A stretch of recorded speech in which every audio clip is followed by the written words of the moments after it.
অবশেষে দেশি সিরিজে দেখা যাবে দুই বাংলার জনপ্রিয় অভিনেত্রী জয়া হোসেনকে। আশফাক নিপুণের পরিচালিত জিম্মি ওয়েব সিরিজে অভিনয় করবেন বলে এই বছরের শুরুতে ঘোষণা দিয়েছিলেন। সম্প্রতি শুটিং ফ্লোরে গড়াচ্ছে সিরিজটি, বিষয়টি নিশ্চিত করেছেন জয়া নিজেই।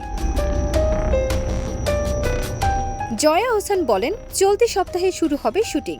সিরিজটির কাজ আরও আগে শুরু হওয়ার কথা ছিল, নানা কারণে সেটি পিছিয়ে যায়। অবশেষে শুরু হচ্ছে, কয়েকদিনের মধ্যে শুরু হবে জিম্মি সিরিজের শুটিং। এটা আমার প্রথম ওয়েব সিরিজ। জানা গেছে, জিম্মি সিরিজে জয়া হোসেনকে দেখা যাবে সরকারি নিম্নপদস্থ এক কর্মচারীর চরিত্রে।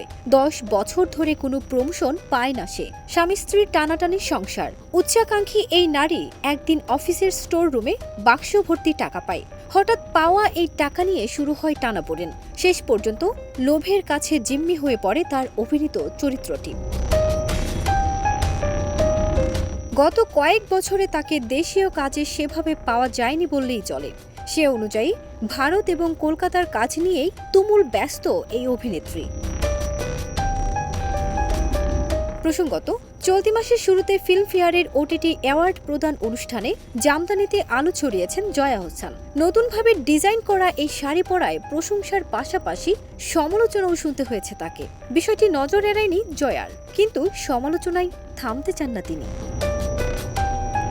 ফারজানা নিকিতা, দেশ রূপান্তর।